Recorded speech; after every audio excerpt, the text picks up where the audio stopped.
começo por me apresentar. Eu licenciei-me em Ciências da Nutrição na Universidade do Porto, de 2009 a 2013, e depois iniciei logo de seguida o mestrado em Nutrição Clínica. E mal iniciei o mestrado, surgiram duas propostas de trabalho, uma no Hospital Agostinho Ribeiro, que foi o meu primeiro trabalho, e outra no Futebol Clube de Paços de Ferreira. No espaço de uma semana recebi as duas propostas. Eu já estava à procura de trabalho há 4 meses e depois na mesma semana acabou por surgir essas duas propostas, e com o tempo que eu tive de dedicar a ambos os trabalhos não pude continuar o mestrado. E então houve alguém que me sugeriu passar diretamente para o doutoramento sem acabar o mestrado, que havia essa possibilidade, passando por entrevista, e então eu concorri e acabei por entrar no doutoramento.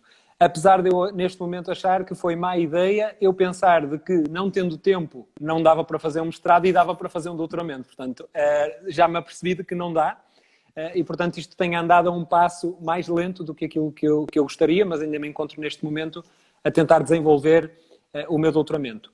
Trabalho também no Futebol Clube do Porto, neste momento é o clube que eu represento.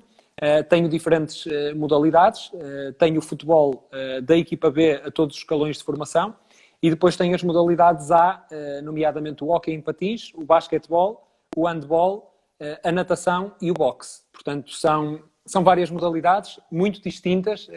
Quer dizer, temos aqui a questão do boxe, em que se compete por categorias de peso, e depois temos as modalidades de pavilhão. De facto, são coisas completamente distintas, e é também muito bom ter aqui estas diferentes vertentes. E depois faço também bastante prática clínica na Clínica do Dragão e no Hospital Agostinho Ribeiro, em Felgueiras. Trabalho com atletas de diferentes modalidades.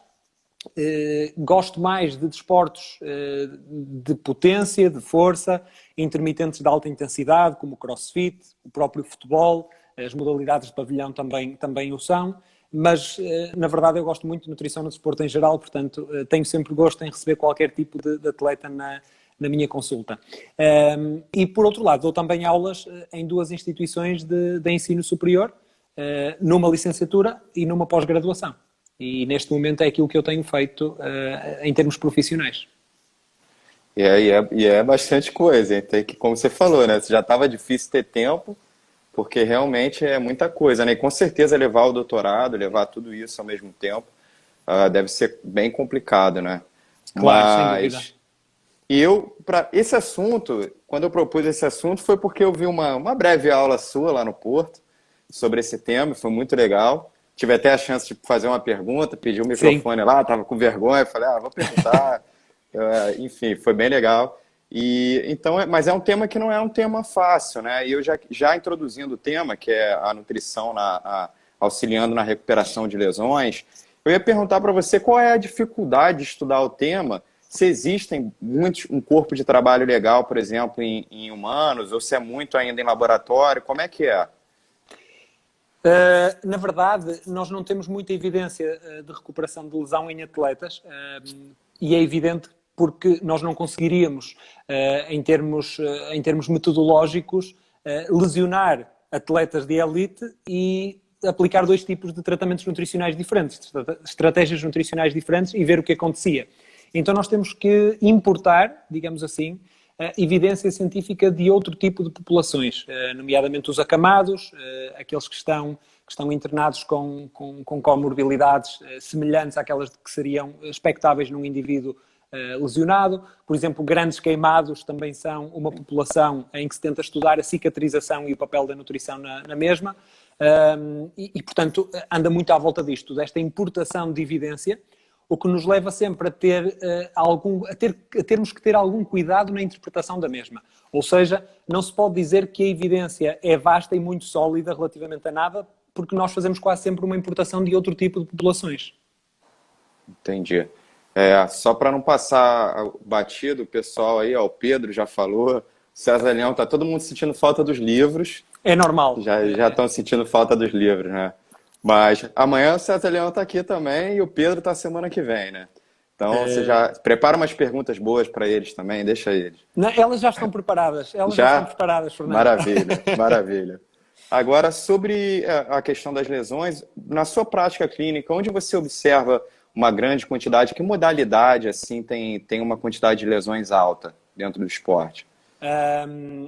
Em termos, por exemplo, de modalidades de combate, nós temos mais a questão dos hematomas, mas não se podem considerar bem lesões, e tampouco aqui a questão da nutrição é muito importante desse ponto de vista, a não ser eventualmente algumas estratégias anti-inflamatórias, mas será sempre algo relativamente breve em termos de recuperação, portanto não se aplica. Se calhar aqui o futebol é possivelmente a modalidade com uma maior taxa de lesões, sem grandes dúvidas, dentro daquelas modalidades que eu costumo acompanhar.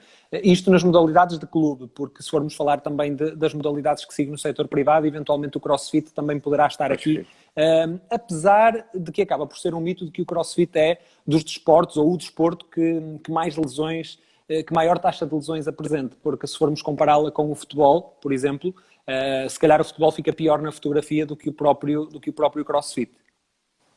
Eu acho que eu cheguei a ver um estudo também sobre isso, e o CrossFit não era um dos primeiros, né? Como sempre se fala, né? Costuma se falar, que o CrossFit lesiona muito, mas não está entre os tops, né? E o futebol sempre está lá entre os principais, né? Exatamente, mas ninguém fala mal do futebol. Toda a gente cai em cima do CrossFit, mas o futebol ninguém fala. Eu até brincava muito com isso. Quando eu lutava, as pessoas, mas é violento. Eu falei, não, esporte violento é o futebol. E eu adoro jogar bola, mas eu só me machucava no futebol. Realmente Sim. Tem essa questão. E já para te botar numa pergunta que eu considero uma das mais difíceis sobre o tema, porque assim, a partir do momento que o atleta se machuca, principalmente quando ele fica realmente mais parado, quando é uma lesão grave, ele obviamente, ele diminui o gasto dele calórico, né? Uhum. Só que, ao mesmo tempo, ele também tem a questão da cicatrização, da síntese proteica muscular, ele precisa também de um bom aporte, né? Uhum. Mas, ao mesmo tempo, ele também não pode ganhar gordura em excesso, né? A gente não quer que ele ganhe gordura em excesso. Como chegar nesse balanço ali de um consumo calórico adequado para um atleta que está lesionado? Pois, essa é aquela questão que eu costumo dizer que é a questão que vale $1 milhão. Quando alguém descobrir, vai ficar rico. Porque é muito difícil nós, na nossa prática, conseguirmos estimar, primeiro, qual é o gasto energético de um indivíduo em determinado momento, depois de conseguir programar um plano alimentar em linha com esse gasto e de ter a certeza relativamente à informação nutricional, por exemplo, daquilo que estamos a programar. E depois ainda um terceiro passo, que é perceber que percentagem do tempo é que o atleta vai cumprir o plano. Portanto, estes 3 fatores teriam que estar alinhados e perfeitamente definidos para que tudo corresse muitíssimo bem. Como nunca estão, ou dificilmente estão em algum momento, aquilo que eu acho mais interessante será sempre o levantamento aqui dos hábitos alimentares do atleta com determinada frequência, tentar perceber o que é que ele tem feito ao longo da semana, se está em linha com as nossas recomendações anteriores, e depois avaliar do ponto de vista antropométrico. Portanto, pesar, fazer a perimetria e fazer a avaliação de pregas cutâneas. E com estes fatores todos nós conseguimos ter a evolução de peso, a evolução da massa gorda e a evolução da massa muscular, sabendo nós que, por exemplo, aqui a questão de saber quantos quilos de massa muscular ou de massa gorda é que um atleta ganhou ou perdeu é sempre extremamente difícil, porque depois está dependente da escolha de uma equação e isso já será novamente uma indução do erro. Portanto, isto é mesmo muito difícil, mas temos também que perceber que, apesar do gasto energético diminuir, na maior parte dos casos, significativamente num atleta lesionado, porque o volume de exercício não pode ser tão elevado, é preciso perceber muitas vezes que o próprio tratamento já tem algum gasto energético associado a alguns tipos de tratamento e em fases mais avançadas da lesão já tem um gasto energético bastante significativo. E, por outro lado, temos também que perceber, por exemplo, que processos de cicatrização podem envolver um gasto energético maior, em termos de taxa de metabolismo basal, por exemplo, podem afetar essa mesma taxa de metabolismo basal. Deambular com canadianas, por exemplo, também leva a um aumento do gasto energético por cada metro percorrido. E, portanto, não podemos pensar só que realmente há um gasto energético associado ao exercício que deixa de existir totalmente e que é isso que devemos retirar totalmente também no plano daquele atleta. Até porque temos que perceber que, por norma, o atleta motivado para a nutrição já reduz a sua ingestão energética automaticamente. E isso é um dos fatores que nós temos que ter mais em consideração, porque muitas vezes o atleta reduz naquilo que não devia, nomeadamente na ingestão proteica. E, portanto, mas isso de certeza que vais querer falar mais à frente. Já. Vamos até entrar nesse assunto. Mas aí é uma pergunta, aí já é uma curiosidade minha também. Quando você trabalha com os atletas, eu estava vendo até a aula do James Morton, para relembrar algumas coisas, E ele toca muito na questão de que é até um pouco clara, né? O atleta ele tem um consumo de carboidrato alto, né? Quando ele está principalmente no treino mais intenso, enfim.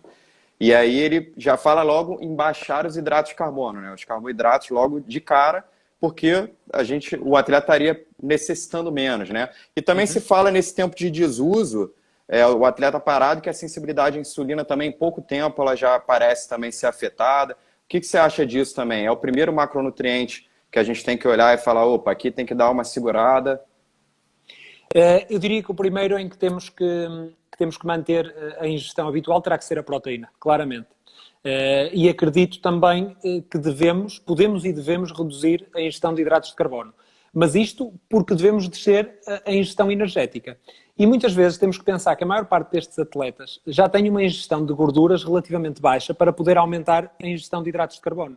Portanto, nós automaticamente vamos ter de cortar aos hidratos de carbono. A questão que aqui se põe é a magnitude desse corte.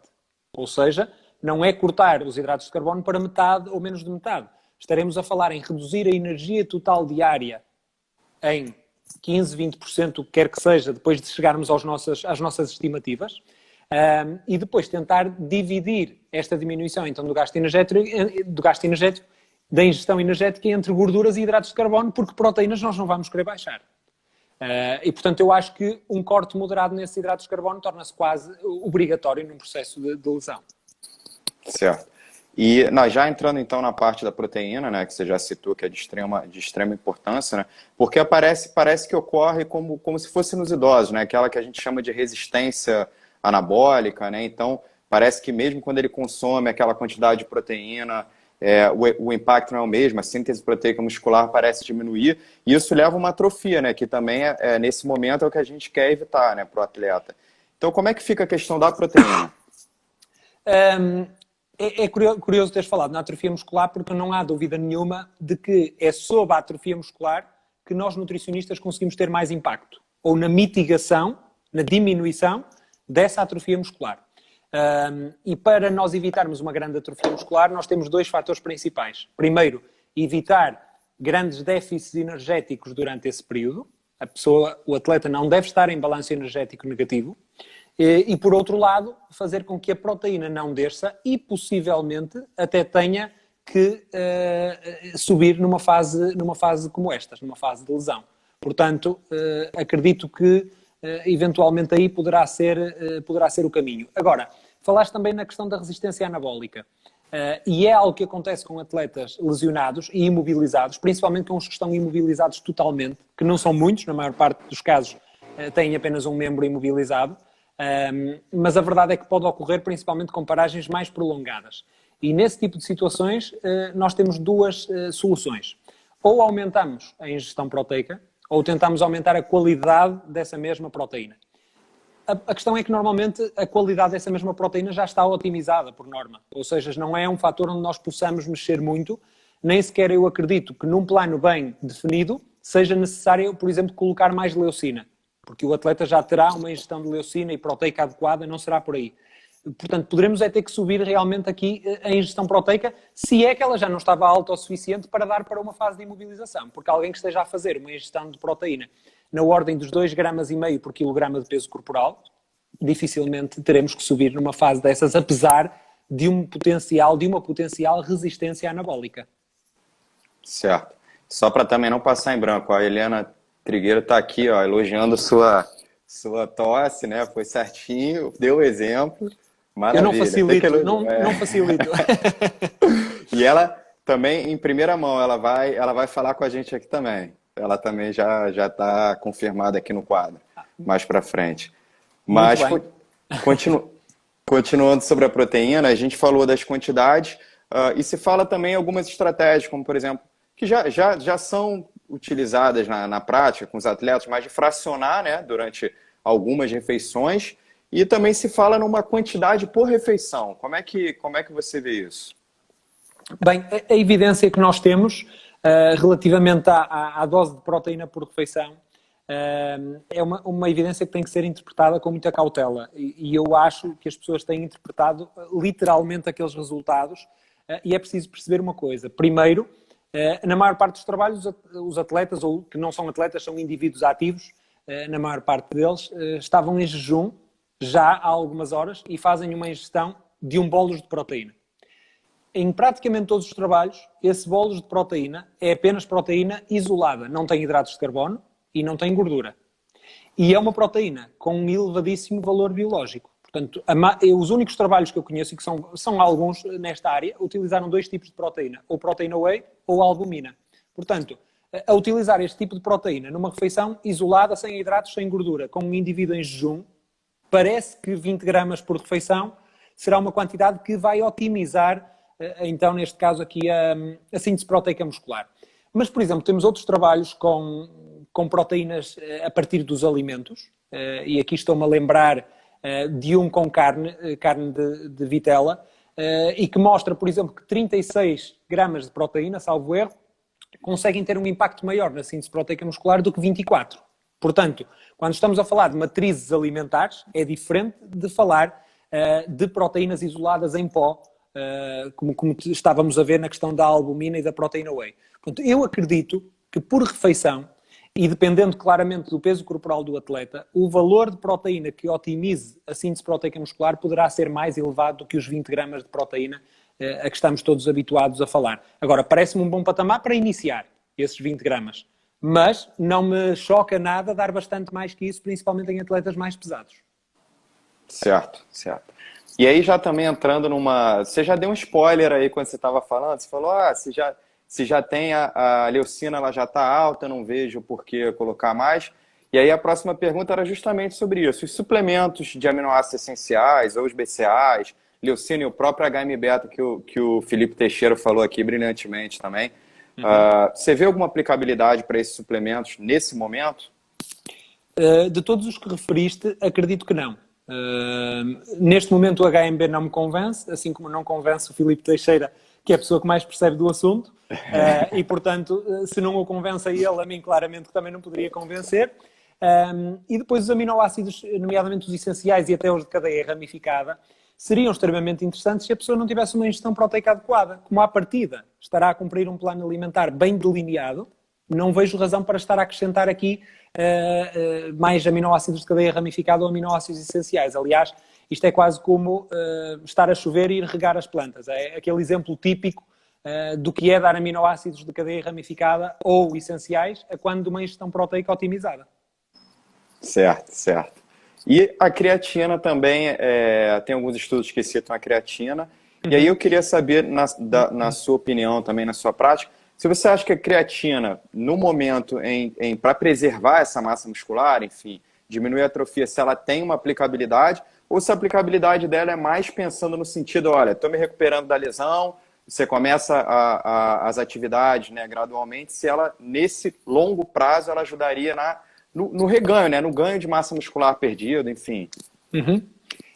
Bem, a maior parte dos atletas, nomeadamente de modalidades de equipa, sejam elas de pavilhão ou em campo, como é o futebol, a maior parte dos atletas, à partida, até já estará a fazer a toma de creatina, a suplementação com creatina. Mas se não estiver, poderá ser interessante equacionar. Eu conheço 5 trabalhos que estudam creatina em processos de imobilização. E de posterior, em alguns deles, até fazem uma recuperação, neste caso um tratamento de fisioterapia posterior, um deles até durante 10 semanas, e tentam avaliar qual é o impacto da suplementação com creatina.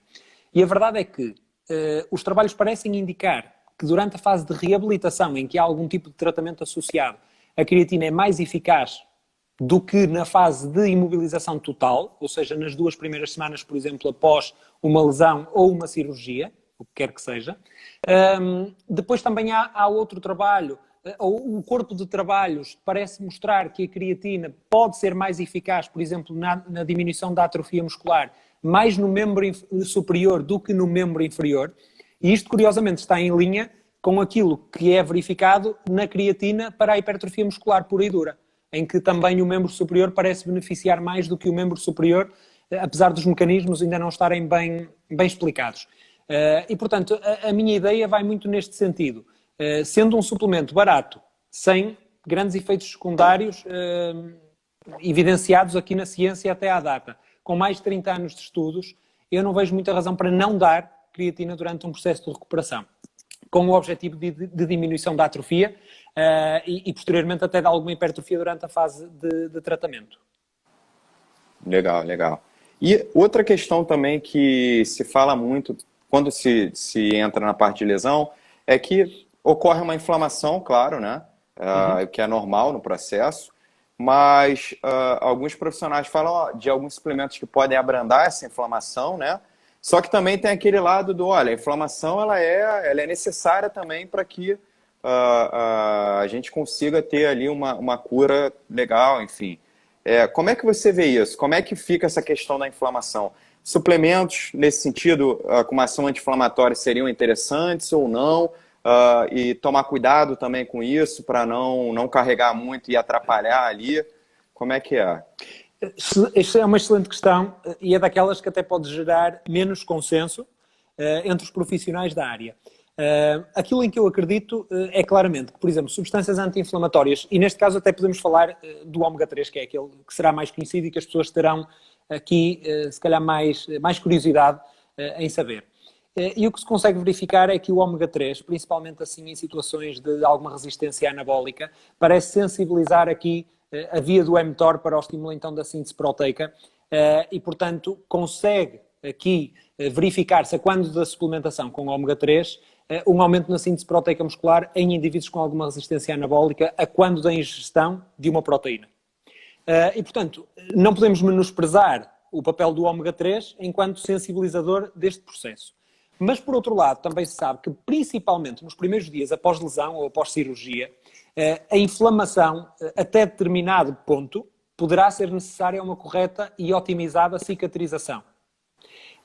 O que não se sabe é se, por exemplo, uma dose de ômega 3 habitual, portanto, 2 gramas de EPA-DHA, eventualmente, pode diminuir a inflamação ao ponto de prejudicar essa recuperação. A única evidência que há são 2 trabalhos em ratinhos e que, de facto, mostram maior dificuldade em cicatrizar a quando da suplementação com ômega 3. Agora, não há dúvida nenhuma de que a dose utilizada por quilograma de peso corporal foi brutalmente superior às doses utilizadas em humanos e, para além do mais, é em ratos e não em humanos e, portanto, até à data não se sabe muito. Se quisermos, por uma questão de precaução, podemos eventualmente não dar ômega 3 nos primeiros dias. Aliás, os trabalhos de revisão dos últimos anos têm estado em linha com isto. Não dar ômega 3 nos primeiros dias após lesão. O grande problema é que dizem nos primeiros dias e nunca definem quantos. E aí muitas pessoas me perguntam, mas então quantos dias? Eu diria que de 10 dias a 2 semanas, eventualmente, poderá fazer algum sentido aguardar para depois iniciar essa suplementação com ômega 3. Certo, certo. E outra também, vem se falando muito também de outra suplementação, que é o colágeno tipo 2, a própria gelatina também, principalmente nas lesões de ligamento e etc. Você também vê com bons olhos, a gente tem bastante estudo nesse sentido hoje em dia. Como é que está a situação hoje do colágeno tipo 2 e da gelatina? Está a melhorar ao longo dos anos, a evidência. Não só na qualidade, mas também nos resultados promissores relativamente a colagênio.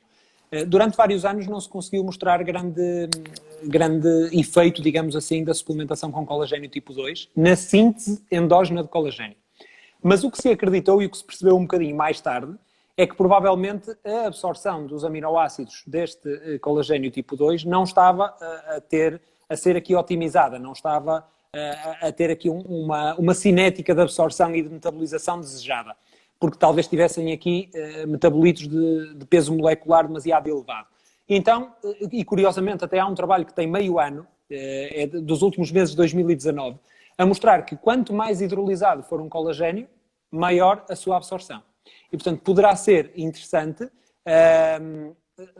Neste momento veio a minha mãe aqui para o chat dizer lindo. Portanto, não sei até que ponto é que devo responder a este comentário ou não. Mas, enfim, continuando aquilo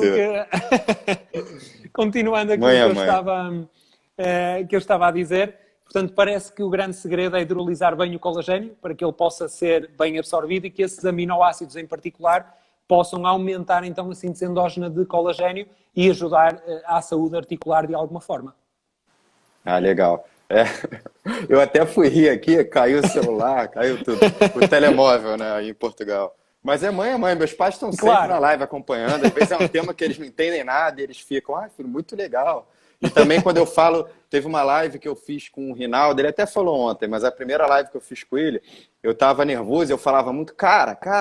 E meu pai veio, me ligou depois e falou, olha, você não pode ficar falando assim, você tem que melhorar. Então ele também puxa a orelha, também assiste, mas puxa a orelha. Claro que sim, mas assim é que é bom, tem que ser Assim. críticas sinceras. Exatamente. Falei nele, ele até curtiu e mandou uma mãozinha. E os suplementos, também se fala dos suplementos antioxidantes, né? Sobre um estresse oxidativo que pode ser causado pela lesão. Você acha que tem alguma aplicabilidade nesse sentido, algum suplemento antioxidante? Eu tenho algumas dúvidas relativamente ao impacto que os suplementos antioxidantes ou até que alguns alimentos com maior potencial antioxidante podem ter, neste caso, na recuperação de uma lesão. Se é verdade que diminuem o stress oxidativo, não sei até que ponto é que determinada lesão induz um stress oxidativo tal que possa condicionar a recuperação. Ou até que ponto é que esse stress oxidativo não é necessário para a recuperação. Portanto, eu tenho mais algumas dúvidas relativamente a isto, mas não ponho de parte o tema e acredito que possa até fazer algum sentido. Mas não estou confiante nesta fase de que possa fazer algum sentido. Agora, em termos de suplementos antioxidantes, se realmente resolvermos utilizar, eu diria para utilizarmos doses relativamente baixas, já que não temos a certeza do que uma dose um pouco mais alta poderá impactar. Portanto, neste sentido, eventualmente aqui um suplemento de tart cherry, por exemplo, ou então uma simples ingestão de 200, 300 de mirtilos ou de framboesas ou de morangos, o que Deu uma trava. quer que seja, pode ser interessante, sem dúvida. Já pegando esse gancho, então a gente pensando num atleta, ele está lesionado, ele precisa manter uma boa digestão de vitaminas, minerais, até alimentos que tenham essa ação antioxidante. Que alimentos você acha que são bem... Você já citou alguns, enfim, mas que alimentos você acha que seriam bem interessantes nesse período em que o atleta está lesionado, que a pessoa ela poderia consumir, que poderia ser legal ali para esse momento? Refere-te apenas à questão da capacidade antioxidante? Ou de uma antioxidante, de uma forma geral até, nem pensando nos macronutrientes, mas, por exemplo, você citou o morango, você citou algumas frutas, seria interessante, por exemplo, que o atleta mantivesse uma boa ingestão de frutas, vegetais, enfim, nesse momento ela ganha uma importância também? Sim, faz sentido a tua questão. Qual é aqui a minha única dúvida? É que se eventualmente um atleta estiver a ter uma alimentação equilibrada, variada, como nós gostaríamos que ele tivesse em período competitivo, eventualmente essa ingestão de hortofrutícolas e até de alguns frutos gordos, com algum ômega 3, sementes oleaginosas, já vai estar mais alto. A mesma coisa com a imunidade. Alguém me perguntava no outro dia a questão da imunidade, se havia alguns alimentos específicos. Passa muito por isto. Nós vamos dar sempre ao mesmo caminho, que é o caminho da alimentação saudável. Maior consumo de hortofrutícolas, maior consumo de gorduras de maior qualidade, que possam, as insaturadas, sejam elas mono ou poli, uma maior quantidade de ômega 3, eventualmente. Portanto, tudo isso poderá fazer algum sentido, mas eu gosto pouco de falar em alimentos específicos por uma razão muito simples. Porque não há alimentos fantásticos e que neste caso, que se destaquem dos outros. E quando alguém me pergunta algum alimento específico, eu tenho muita dificuldade em lá chegar. É certo que para a população em geral nós devemos falar mais em alimentos do que em nutrientes, mas entre nós eu tenho alguma dificuldade em falar nisso, porque se falarmos aqui em antioxidantes, eu posso começar a enumerar frutas antioxidantes, mas não vai haver uma em particular que seja absolutamente essencial. Sim, e é importante dar tudo isso que você falou nesse momento, porque realmente houve um crescimento muito grande no interesse, a imunidade, e aí começou a surgir, pelo menos aqui no Brasil, né? Até falei com o Vitor Hugo Teixeira sobre isso, era nutricionista, médico e blogueiros, enfim, trazendo todos os milagres da imunidade, os chás, né? E a gente sabe que isso não existe, né? E que a alimentação equilibrada é o ponto-chave junto com outros fatores, né? Sem dúvida. E aí, entrando nesse assunto também, que eu achei legal a gente abordar, no momento da lesão, ou no momento que a gente vive agora, a gente tem visto também, pelo menos aqui no Brasil, parece até que houve um aumento na ingestão de álcool. Algumas pessoas estão em casa, estão estressadas e acabam indo para essa saída, digamos assim. Num atleta que ele está lesionado, às vezes ele está mais em casa, ou ele não está legal ali, e ele acaba bebendo um pouquinho mais. O álcool ele pode influenciar negativamente nessa recuperação? Eu vejo aqui dois problemas relativamente ao álcool. Primeiro, a contribuição energética sem micronutrientes de interesse para uma recuperação de lesão. Eventualmente, claro que podemos estar a falar aqui em alguns polifenóis, no caso da cerveja e do vinho, mas eventualmente não terão aqui um impacto muito diferente de hortofrutícolas, nomeadamente, e de outros alimentos que possam ter um teor interessante de polifenóis, como é o café e o chá. E por outro lado, vejo o possível comprometimento da síntese proteica muscular com grandes ingestões de álcool. E tenho de admitir que os 2 trabalhos até à data que eu conheço de ingestão de álcool e síntese proteica são com quantidades de álcool bem significativas, correspondentes a mais do que uma garrafa de vinho. Ou seja, é bastante. Não sei até que ponto um copo de vinho ou uma cerveja poderá condicionar, na verdade. Entendi. Legal. E depois também há, só para fazer aqui um parênteses, também há trabalhos a mostrar o impacto do álcool, o impacto negativo, por exemplo, na recuperação do glicogénio. Não que isso seja importante para um atleta lesionado, mas só para percebermos que o álcool pode afetar aqui diferentes vias metabólicas. Sim, principalmente num trabalho com atleta de futebol, né, num pós-jogo, naquela semana que tem um jogo depois do outro, se o atleta sai de um jogo, né, e já vai comemorar ali bebendo, né, isso pode influenciar negativamente, né? Sem dúvida, sim. E aí também já entrando numa parte de prevenção, quanto a alimentação, para as pessoas terem essa noção, quanto a alimentação ela pode influenciar positivamente, por exemplo, numa prevenção, né? Tá bem equilibrado e etc, com a alimentação. Fernando, só para te dizer que se a chamada for abaixo, dás-me 30 segundos para eu trocar de telemóvel porque estou a ficar sem bateria. Não, e o carregador entra no mesmo sítio que os fones, portanto não consigo pô-lo a carregar. Mas voltando à tua questão, infelizmente nós não temos evidência que consiga aqui mostrar alguma causalidade relativamente à nutrição e prevenção de lesão. Mas conseguimos ver mais algumas associações. E essas associações são curiosas. Por exemplo, pessoas com maior perímetro da cintura têm maior risco de lesão. Quanto maior o índice de massa corporal em atletas, maior o risco de lesão.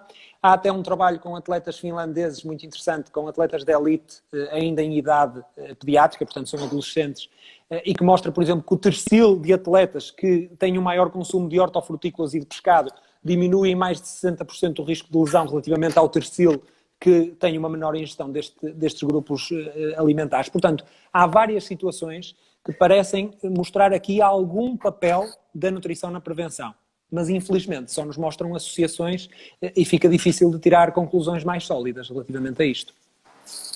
E extrapolando já para lesões mais ligadas a, por exemplo, fraturas, estresses Principalmente a gente vê isso, muita literatura na mulher, né, ligada à tríade da mulher atleta. Aí sim, quanto que a nutrição pode ter o impacto, né? Pensando do ponto de vista, por exemplo, vitamina D, cálcio, até do consumo, né? A Rita já falou sobre isso, né? Da baixa disponibilidade energética. Como é que você vê isso? Como é que é na sua prática? Você encontra muitas atletas assim, Sim, eu vejo 3 fatores para a prevenção de lesões ósseas, que é, de facto, uma disponibilidade energética adequada, uma ingestão de cálcio adequada e uns níveis de vitamina D adequados, que não vou falar de ingestão, porque pela ingestão não vamos lá, seguramente. E estes 3 fatores, se estiverem todos otimizados, é uma segurança no que diz respeito à prevenção de lesão óssea.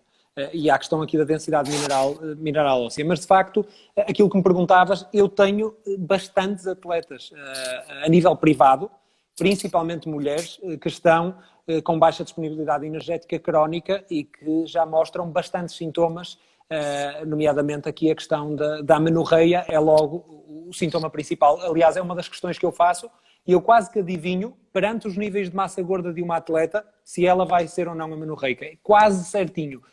Níveis de massa gorda muito baixos em atletas mulheres vai dar quase sempre a esta questão. E depois é difícil porque são normalmente atletas de desportos que exigem uma massa gorda baixa e para além de exigirem do ponto de vista da performance, são pessoas com alguma tendência, muitas vezes, uma grande percentagem de pessoas com alguma ortorexia, para não falar até de outros distúrbios de comportamento alimentar e que são muito resistentes a aumentar a ingestão energética. Portanto, eu gosto de ir passo a passo, porque se eu fizer um aumento brutal da ingestão energética, que era o que me apeteceria fisiologicamente, provavelmente a pessoa não volta à consulta e perde a confiança naquilo que eu estou a propor. Portanto, gosto de ir passo a passo, convencendo a pessoa de que temos realmente de subir por uma questão de saúde essa ingestão energética. Ah, legal, muito legal. E sobre a vitamina D, né? Eu não tenho acompanhado, não sei se saiu algum trabalho recente, especificamente em Portugal ou da Europa em si, sobre os níveis de vitamina D. Como é que tem andado? Porque teve também um boom da suplementação, né? Como é que tem sido os níveis por aí? Que a gente sabe que, principalmente no inverno, né?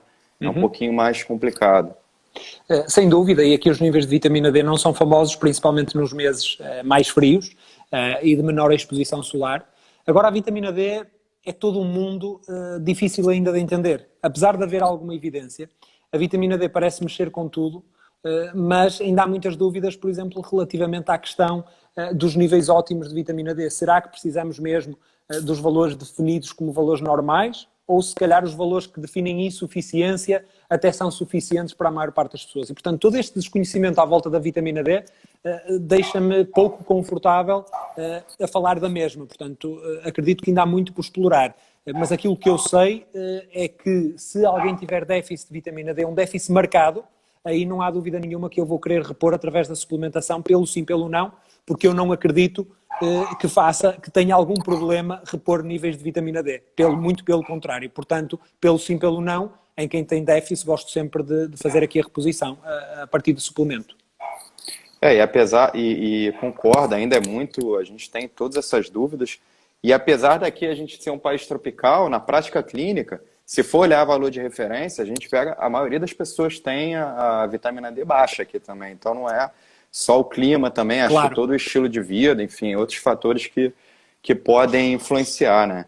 Exatamente, e depois o tentar perceber se a associação de níveis baixos de vitamina D com um mau prognóstico de várias coisas, se é causa ou se é consequência, não é? E, portanto, é esta a questão Exatamente. principal relativamente à vitamina D.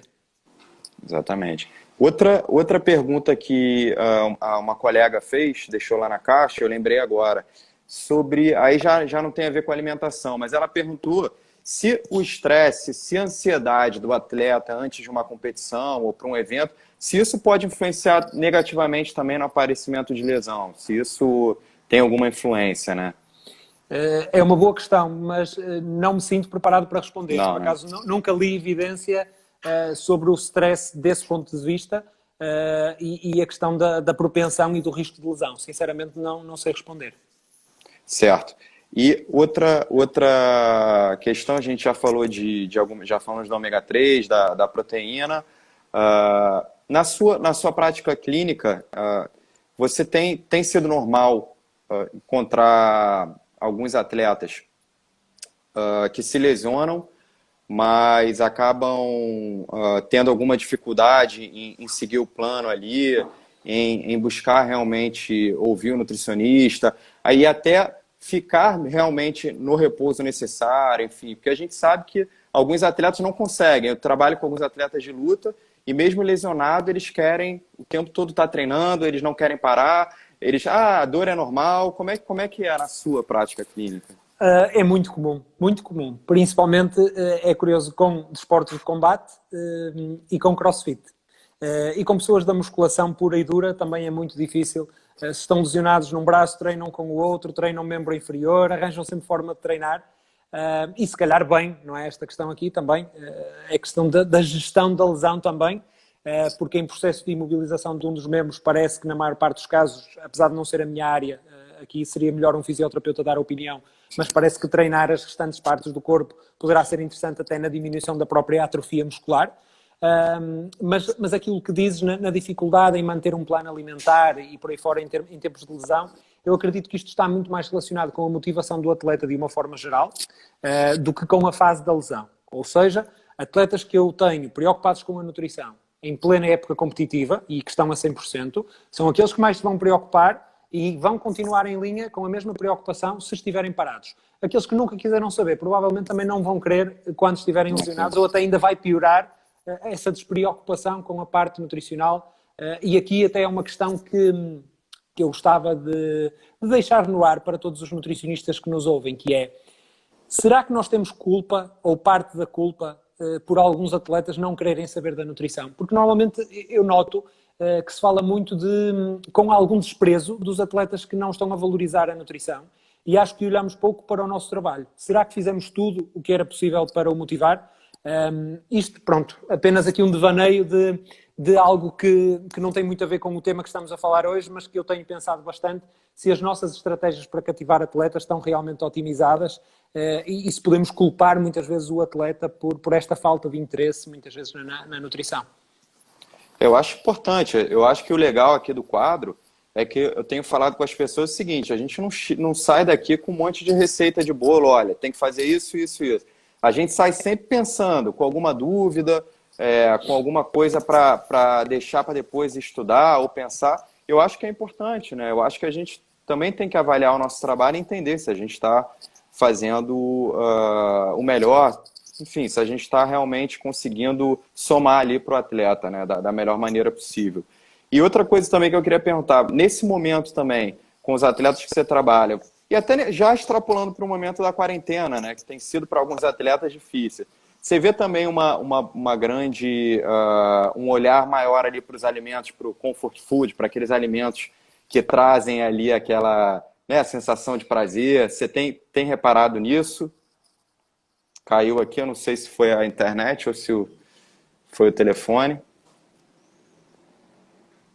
Vamos aguardar mais um pouquinho. Que se ele caiu por conta do telefone, ele disse que volta rapidinho.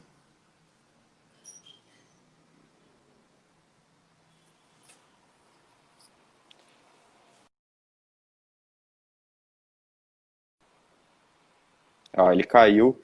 Ele avisou que poderia cair por conta da falta de bateria, mas ele já volta e a gente vai esperar ele entrar na sala para chamar.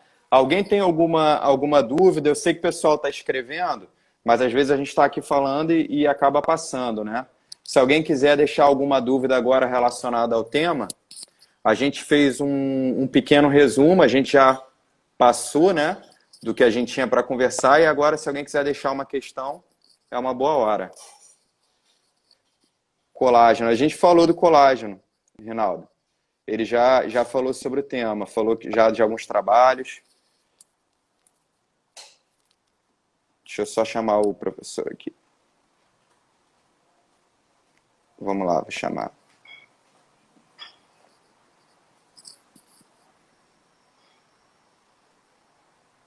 Tá entrando já.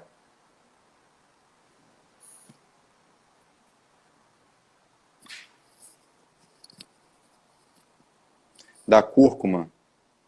Vou perguntar.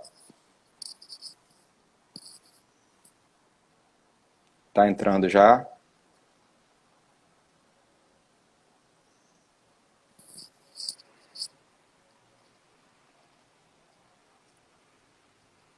Só um minutinho, gente. A gente tá aguardando aqui. Ele já fiz o convite. Ele já aceitou.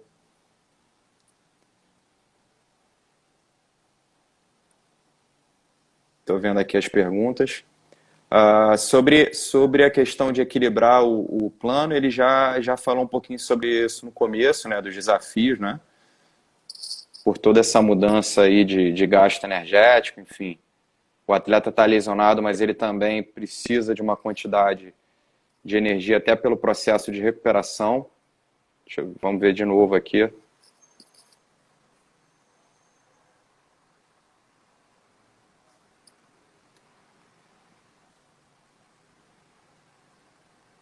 Da glutamina.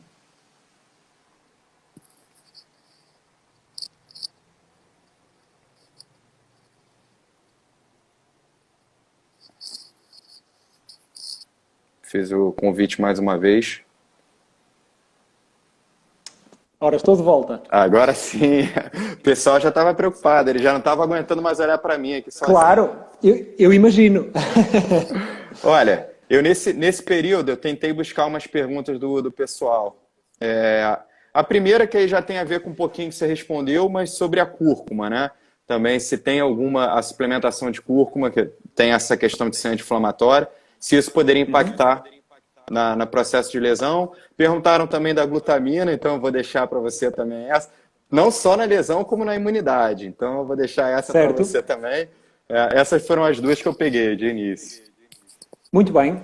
Então, relativamente à cúrcuma, é um suplemento que eu até acho que devíamos tomar um pouco mais de atenção, porque já há alguma evidência nesse sentido. No contexto de lesão, ainda não conheço grande evidência, mas de facto, se tem um potencial anti-inflamatório, pode ser interessante, mas, por exemplo, não sensibiliza, pelo menos que eu saiba, a questão da síntese proteica como o ômega 3 o faz. Portanto, entre um e outro, se for pela ideia de ser anti-inflamatório, podemos também ir aqui buscar alguma vantagem extra ao ômega 3 na questão da síntese proteica muscular. E depois, perguntaste-me da glutamina. E eu tenho dificuldade em recomendar glutamina, mesmo em contexto de lesão, porque a evidência não é sólida. E deixem-me só partilhar convosco, eu gosto sempre de partilhar isto quando falo da questão da lesão e da glutamina, da imunidade. O professor James Morton, num congresso, eu tive a oportunidade de falar com ele no final da apresentação dele, porque ele mostrava a certa altura o protocolo de suplementação da Team Sky durante a volta à França, e dava para perceber que ele dava glutamina a começar nos 2 meses anteriores à prova e durante toda a prova. E eu perguntei-lhe o porquê, sendo que a evidência não era de todo sólida. E a resposta dele foi, porque não? Portanto, a ideia dele era, a evidência não é sólida, mas mal não vai fazer, e também nunca foi feito nenhum trabalho com atletas deste calibre, durante uma prova com a exigência de uma volta à França. Eu achei aquilo incrível, porque realmente é um tipo de pensamento que nós, com atletas de elite, teremos sempre de ter. Ele inclusive, ele tem um pouco esse lado, né? Eu adoro as aulas dele, eu tive a oportunidade lá do ISSN Diploma, né? Mas ele tem esse lado, ele mesmo fala, tem alguns suplementos que a gente diz que não tem realmente ali um corpo não são tão bem estabelecidos, mas ele usa. Aquela aula que eu estava assistindo, ele deu casos práticos. Na época ele era nutricionista do Liverpool ainda. E aí, falando de alguns atletas que se lesionaram, eles fizeram estudo de caso, e ele dava HM-beta, ele dava a CLA, ele dava, além do whey, ele dava leucina, enfim, a creatina, ele dava tudo. E ele fala Sim. que é aquilo, mais ou menos essa ideia que você colocou, mas é claro que a gente também não pode extrapolar, né? E principalmente na nossa prática clínica, às vezes até pelo atleta. Eu atendo muito o atleta do projeto social, né? Então são atletas que não têm condição. Então a gente tem que ser muito criterioso, né, na hora de Claro escolher, enfim. Mas é sempre um olhar legal e é importante, né? Mas é interessante isso que tu disseste. O estatuto socioeconómico de um atleta é extremamente importante para a nossa abordagem. Eu já tive alguns e-mails e até na própria consulta a pedir-me para trocar os frutos gordos do plano porque eram demasiado caros para consumir. E às vezes nós não nos apercebemos de que pode haver essa dificuldade realmente. Mesmo na questão dos suplementos, estamos a falar de atletas de elite inseridos numa equipa que quer comprar toda a suplementação que for necessária e não tem limite orçamental, muito provavelmente as nossas escolhas vão recair num número maior de suplementos. E vamos muito por aquele princípio da não maleficência que podemos utilizar em atletas de elite, que é, a evidência pode não ser muito forte, mas há um princípio fisiológico que parece fazer sentido. Há alguma evidência de que o outcome que nós procuramos pode ser beneficiado com esse suplemento e mal também não parece fazer. Mas agora, este tipo de pensamento não pode ser com toda a gente. É com atletas de elite. Não é com um atleta que procura composição corporal, procura bem-estar, procura saúde. E é este tipo de coisas que eu acho que também temos que ter em consideração. Eu acho que faz parte do nosso trabalho, né? Eu acho que é até por conta da adesão do atleta. Um exemplo clássico aqui no Brasil é a beta-alanina, que eu acho que é um suplemento, por exemplo, para os atletas de luta, né, que eu já estava citando, então vou continuar com eles, seria um suplemento bem interessante, mas aqui não é regulamentada a beta-alanina. Então, um pote, ele vai custar R$200, o que é muito aqui para um atleta, por exemplo, que não tem condição. Então, a gente acaba, às vezes, deixando de utilizar por conta disso. E uma história muito legal também com essa coisa de buscar algo diferente é a história do Vitor Hugo Teixeira com o picles, né? Com o sumo de picles, que é muito boa também. Então, ele fala que viu acho que um abstract, né, do artigo, ele levou lá, enfim. Então tem esse olhar também. A gente está... a parte do comfort food, a gente caiu na hora, você não chegou a responder. Exatamente. Eu consegui ouvir a questão, Fernando, mas depois a chamada foi abaixo. Não há dúvida absolutamente nenhuma de que, tanto em período de pandemia, em que temos que estar por casa, como em período de lesão, em que há um aumento do stress do próprio atleta, essa necessidade de uma comfort food, portanto, esta questão de picar alguma coisa doce, alguma coisa que conforte. E eu agora disse uma palavra que no Brasil não fica muito bem, acabei de me aperceber, mas que nós usamos aqui em Portugal. Faz algum sentido nós termos algumas estratégias e termos alguma sensibilidade para arranjar aqui algumas estratégias para o atleta conseguir controlar o seu apetite. E há aqui algumas questões, por exemplo, nomeadamente aqui com alimentos que tenham um grande volume e uma baixa densidade energética, como por exemplo os hortícolas, e podemos pensar, mas o atleta não procura hortícolas quando lhe apetece um alimento de conforto. Mas eventualmente, se conseguir raspar uma cenoura e comer essa cenoura crua enquanto tenta esquecer-se da sua necessidade de um outro tipo de alimento, pode ser que ajude. As próprias gelatinas sem açúcar, em que cada unidade de 100 gramas tem 8, 9, 10 quilocalorias, pode ser uma ajuda. Aquela sensação de doce, mesmo sendo criada por um edulcorante não energético, pode fazer sentido. Umas pastilhas elásticas e apostar na questão da mastigação e de alimentos sólidos em detrimento de alimentos líquidos pode fazer sentido. Portanto, todas estas estratégias podem e devem ser usadas para tentar minimizar o dano deste conforto alimentar. E depois tentar, por exemplo, com alguns infográficos, mostrar exemplos de comfort foods e quantas calorias é que têm associadas, para que o atleta pelo menos tenha noção do que está a ingerir nesse momento e que possa tomar uma decisão mais consciente. Legal, legal. E chegando, infelizmente, a gente já está chegando ao fim. Daqui a pouco eu acho que vai cair a live, mas se cair, a gente volta rapidinho só para finalizar. Primeiro eu queria agradecer a oportunidade de tê-lo aqui. Como todos que eu chamei, admiro muito seu trabalho, sempre falei isso. Além de ser uma pessoa sempre simpática, sempre que eu pedi coisas, perguntei, sempre teve muita atenção comigo, então agradeço muito. E com certeza foi uma aula aqui, eu estou vendo o feedback das pessoas, adoraram tudo aí que a gente conversou. Como eu já falei, é uma máquina de conhecimento, sabe muito. Eu não sei nem como é que consegue fazer tudo isso ao mesmo tempo. Até brinco, tem uns colegas que eu falo, isso aí tem um clone ali, tem alguma coisa por trás, que não dá para fazer tudo isso, como é que pode? Mas enfim, agradecer muito a sua presença, foi muito legal, obrigado pela oportunidade. Eu queria que você deixasse o que eu tenho pedido para todos os participantes, deixar uma mensagem final, ou sobre o tema, ou sobre a nutrição em geral, para a gente sair daqui pensando, como a gente tem feito em todas as lives.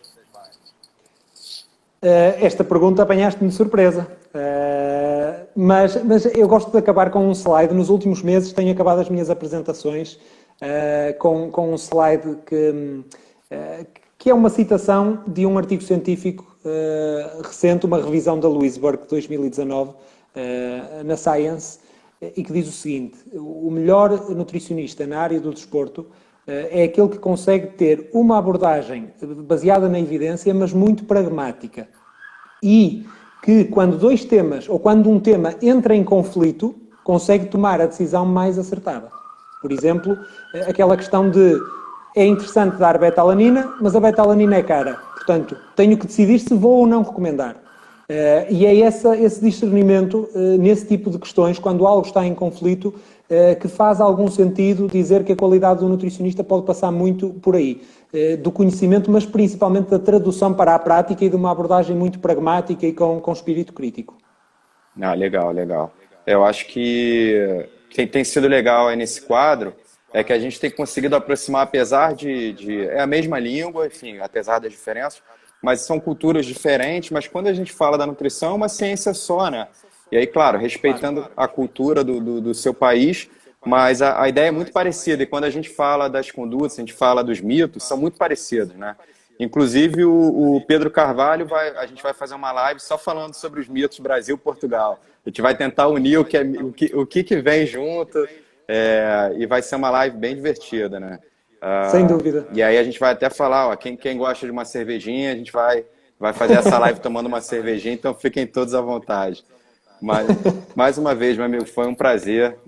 Realmente, muito obrigado, Fernando. Realmente foi bem legal e espero que você fique bem nesse momento, sua família e tal. Até sua mãe entrou aí, foi bom. Deu o lindo, né? Mas é isso, eu agradeço de coração e agradeço a todos que tiveram presente, foi muito legal, teve bastante gente, o pessoal o tempo todo perguntando, e ainda tem muito mais, a gente ainda tem amanhã tem o Dr. César Leão vem aí, tem o Pedro ainda, tem a Helena para vir, o Diogo Ferreira também, então ainda vai ter muita live aí pra gente. Muito bem, obrigado Fernando pela oportunidade, espero que fiques muito bem também, tu e a tua família.